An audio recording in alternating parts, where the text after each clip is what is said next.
Now, first of all, thank you so much, guys. Thank you so much, ladies and gentlemen, for watching this video. And welcome back once again to my YouTube channel. But I'm just requesting you to kindly please support me by subscribing here. And also, please don't forget to press that notification bell on this platform so that each and every time I upload a video here, YouTube will definitely send you the notification. Also, to my loyal supporters, to my loyal subscribers, and to my viewers who are currently watching this, I also want to take this opportunity to really appreciate you so much for your continued support. So feel very much welcome, and I really don't take your support for granted. So I came across this statement by the Wiper Party leader, Honorable Stephen Kalonzo Musyoka, pleading and requesting all the church bishops across the country to pray for him together with his brother Raila Odinga. And the reason as to why Kalonzo Musyoka is requesting all these prayers, it is because him together with Raila Odinga have not won any political contest here in Kenya for a very, very long period of time.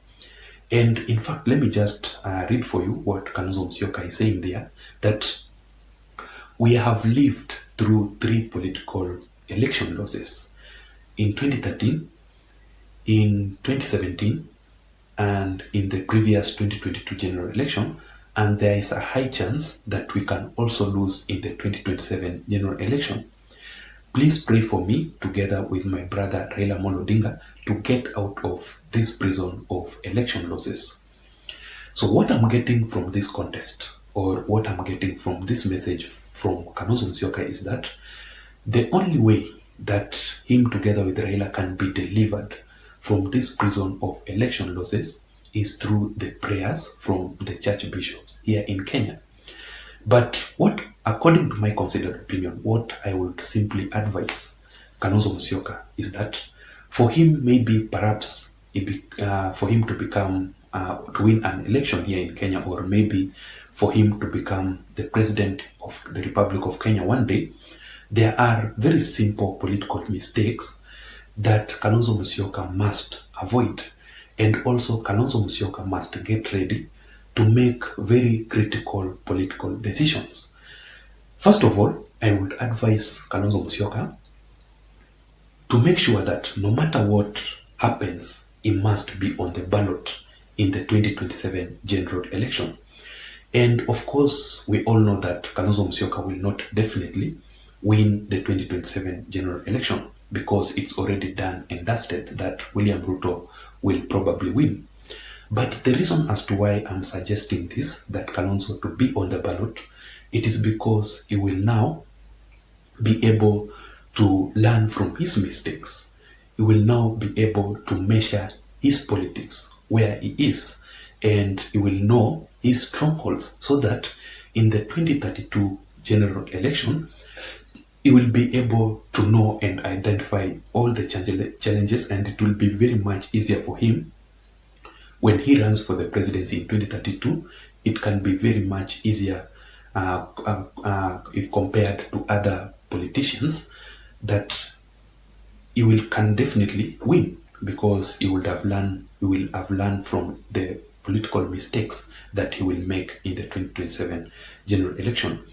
Number 2, what I would advise Kalonzo Musyoka is that he should never ever wait to be endorsed by the Azimio la Umoja Alliance leader, Right Honorable Raila Odinga.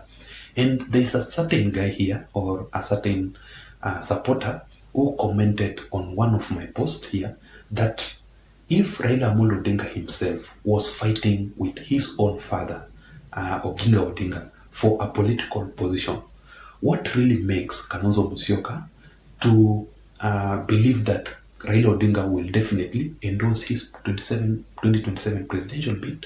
There is no way, because Raila Odinga is a person who is considered to be greedy for power, and cannot allow somebody else to maybe run for the presidency, yet he is there. So he must contest also in the 2027 general election. There is no way Kalonzo will be endorsed by Raila Odinga. And several leaders have talked about this issue, that Kalonzo Musyoka should not expect Raila Odinga's endorsement. Just like what happened in the previous 2022 general election, William Samoei Ruto did not expect Uhuru Muigai Kenyatta to endorse him. He got out of his comfort zone and he campaigned thoroughly for him to become the president of the Republic of Kenya. So you must look for it. Power is not given here in Kenya. Power is forcefully grabbed.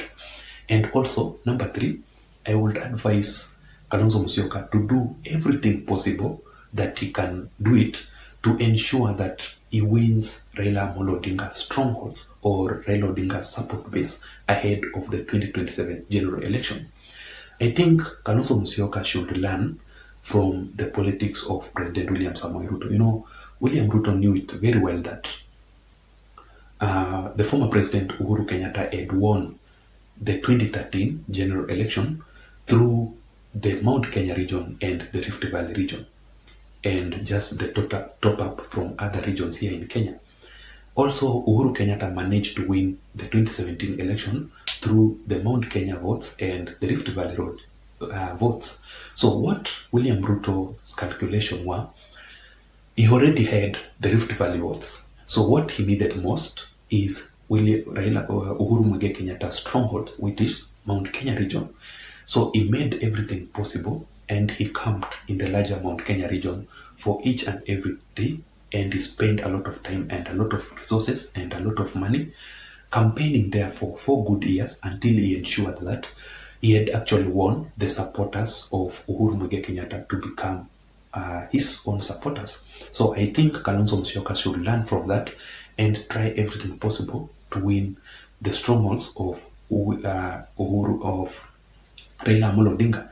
And the 4th point, I would advise Kalonzo Musyoka to have his own political stand, to not play. When he says no, he must say no. When he says yes, he must mean it, and he should not play hot or cold politics. You know, Kalonzo Musyoka has been somebody who has been considered to be a person who does not have a political stand. Today he's saying this, tomorrow when you hear him, he says another thing. Like, for example, Kalonzo Musyoka made it very clear that he will be the most stupid person to support Raila Odinga for the that time. And when that time reached, he said Raila Odinga tosha for the that time.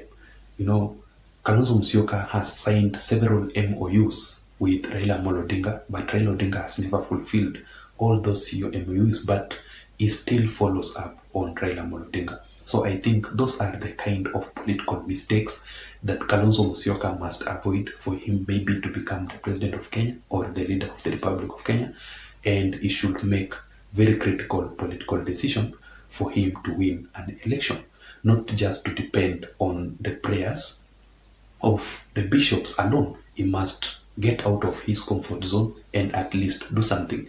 I don't know what you think. Let me hear your thoughts on the comment section below. Otherwise, I don't have much to add on. Until next time, my name is Json, but also don't forget to press that subscribe button and support me. Thank you so much for watching this video.